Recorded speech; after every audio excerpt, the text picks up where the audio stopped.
ఈ మన మనుషుల్లో ఉన్నటువంటి అధిక రక్తపోటును నియంత్రిస్తుంది అన్నట్టు. తర్వాత వచ్చేసి ఇంకొక విషయం ఏంటంటే రోగ నిరోధక శక్తి. అంటే ఇందులో ఉండేటువంటి ముద్దమందార పువ్వులో ఉన్నటువంటి యాంటీ ఆక్సిడెంట్లు పుష్కలంగా ఉండటం వల్ల, ఈ పువ్వుల్లో యాంటీ ఆక్సిడెంట్ పుష్కలంగా ఉండడం వల్ల శరీరంలో రోగ నిరోధక శక్తి కూడా పెరుగుతుంది అన్నట్టు. తర్వాత వచ్చేసి బరువు నియంత్రణ.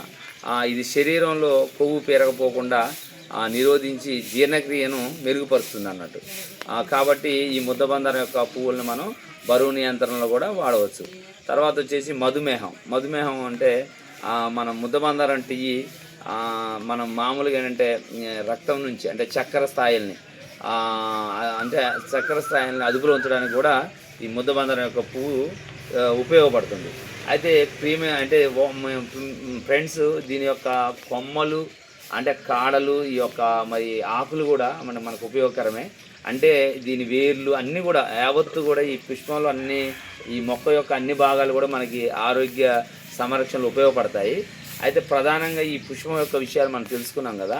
అయితే ఆకులను కూడా మనం కొన్ని ఆకుల్ని ఆరోగ్యకరమైన ఆకులను తీసుకొని మరి రోట్లో వేసి మెత్తగా దంచి మరి వాటిని కనుక ఆ గుజ్జు తీసి మనం తలక పెట్టుకొని ఒక 2-3 గంటల గంట ఉంచినట్లయితే మన నెత్తి మీద ఉన్నటువంటి ఆ సుండ్రంతా కూడా పోతుంది, మంచిగా ఉంటుంది. మన తర్వాత హెడ్ కూడా చాలా కూల్గా చాలా బాగుంటుంది. తర్వాత వచ్చేసి ఇంకా అనేక రకమైనటువంటి విషయాలు కూడా ఉన్నాయి. ఈ మొక్క కూడా పెద్ద ఇబ్బంది పడాల్సిన, కొమ్మ తీసుకొని వెళ్ళేసినా కూడా అంటే ఇది షర్బు అంటారు. ఇవి ఒక పొదలాగా వస్తుంది. ఇగో మన ఇంటి దగ్గరనే మన పెరట్లో వచ్చింది ఇది. దీని కొమ్మ తీసుకెళ్ళి వేసినా కూడా నాటుకుంటుంది. దీనికి పెద్దగా మనం బడ్జెట్ పెట్టాల్సిన అవసరం ఏం లేదు, న్యాచురల్గా పెరుగుతూ ఉంది. నేను ఎంఎస్సి బాటనీ చదువుకున్నాను కాబట్టి నాకు ఈ ఎంఎస్సి బాటనీ చదువుతున్నప్పుడు మొక్కల యొక్క ఉపయోగాలు అంటే కొండ ప్రాంతాల్లో, కోయ ప్రాంతాలలో అంటే ట్రైబ్స్ వాళ్ళకి అంటే మందులు అందుబాటులో లేనప్పుడు మొక్కలను, ఆకులను, ఈ చెట్లను ఏ విధంగా వాళ్ళు ఔషధాలుగా వాడుకుంటారనేది ఒక ప్రత్యేక సబ్జెక్ట్గా ఉంటుంది.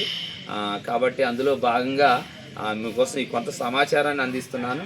ఫ్రెండ్స్, ఫాలో కాండి, మంచిగా మీరు దీని ద్వారా ప్రయోజనాలు పొందాలి. మనం ఎప్పుడు కూడా లెక్క చేయకుంటుంటాం, కానీ ప్రతి మొక్క కూడా అంటే మనకు తెలియకపోవడం వల్లనే అది మన పిచ్చి మొక్క అనుకుంటాంలే. కానీ ఈ ప్రకృతిలో, ఈ దేవుడిచ్చినటువంటి ప్రకృతిలో ప్రతి మొక్క కూడా ఉపయోగపడుతుంది. కాకపోతే అది ఏ జబ్బుకి ఎలా ఉపయోగపడుతుంది అనేది మనకు తెలియకపోవడం వల్ల, దాన్ని ఎంత మోతాదులో మనం వాడాలి, ఎంత సమపాల్లో మనం వాడాలని తెలియకపోవడం వల్ల మనం ఇబ్బంది పడుతుంటాంలే. కానీ వాస్తవానికి ఈ ప్రపంచంలో, ఈ సృష్టిలో, దేవుడు చేసిన ఈ సృష్టిలో చెడ్డ మొక్క, పిచ్చి మొక్క అంటూ ఏది లేదు.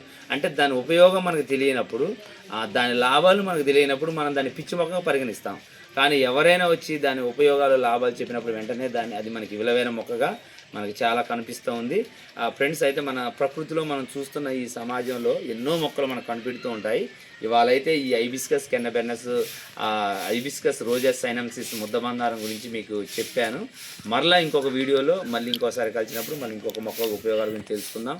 మరి మీరు నా ఛానల్ని ఎంతగానో ఆదరిస్తున్నందుకు వందనాలు. మీ అందరికి కూడా ప్రత్యేకమైన ధన్యవాదాలు. మరి ముఖ్యంగా ఏంటంటే 1500 సబ్స్క్రైబ్ దగ్గరే మనది ఆగిపోయింది.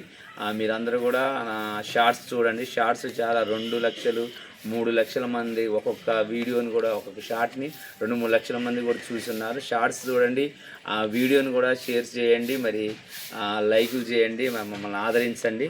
అంటే ఇప్పుడు ఏదో ఒక రకంగా పరోపకారంగా ఉపయోగపడాలనే ఉద్దేశంతో వీడియోలు చేయడం జరుగుతుంది. కాబట్టి మరి మీరు ఆదరిస్తారని మనస్ఫూర్తిగా కోరుకుంటున్నాను. అందరికీ ధన్యవాదాలు friends. Once again thank you to all.